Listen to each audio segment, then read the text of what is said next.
Hi guys, hope you had a lovely Easter weekend and ate lots of chocolate and now probably weigh several £100 more than you did before. But chocolate time's over, it's time for some Battlefield 3.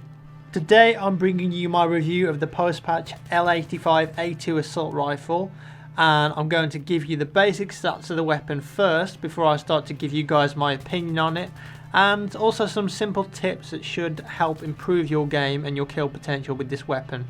The L85A2 has a maximum damage of 25 and a minimum damage of 18.4. It has a low rate of fire at 650 rounds per minute, making it very suitable for medium to long range battles. You can fire this gun in full auto, burst or single shot. It has a magazine capacity of 30 rounds plus 1 in the chamber. It has a reload time of 3.4 seconds with no rounds remaining, and a reload time of 2.8 seconds when you have 1 or more rounds remaining. It's a bullpup assault rifle, which means that when you aim down the sight your character moves faster. The L85A2 also has very balanced left and right recoil, making it easy to control. So what does all this mean in terms of gameplay, and if you should actually start using this assault rifle?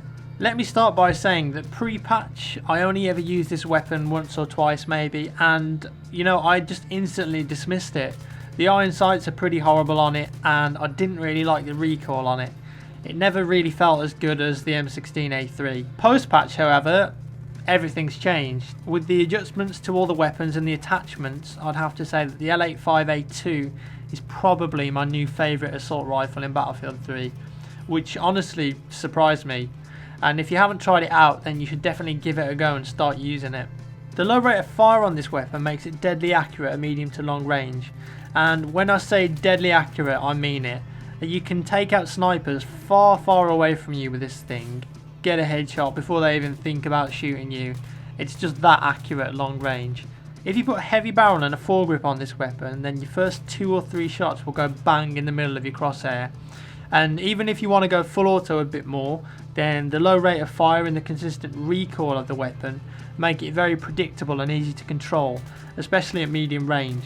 If you're going to start using this weapon, then I'd definitely suggest a reserved intelligent playstyle. You need to be selective about when you engage targets and try to keep things at medium to long range.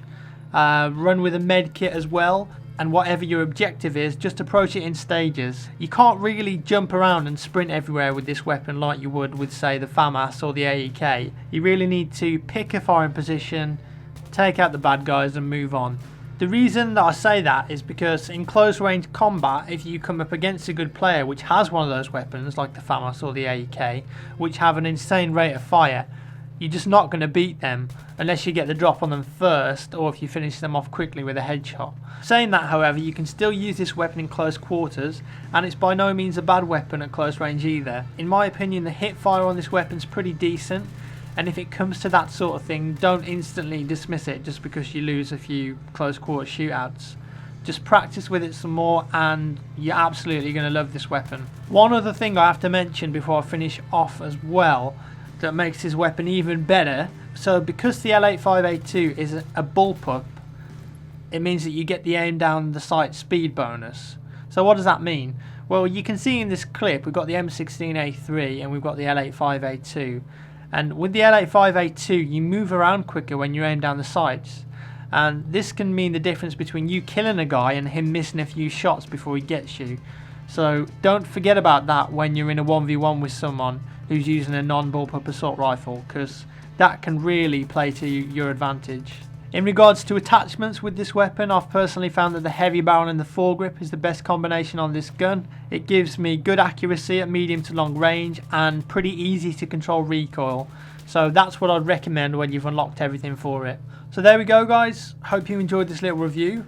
There's many more weapon reviews coming up, seeing as I don't think the weapons and attachments in Battlefield 3 are going to change for a long time. So I think it's probably a good time to put this sort of content out.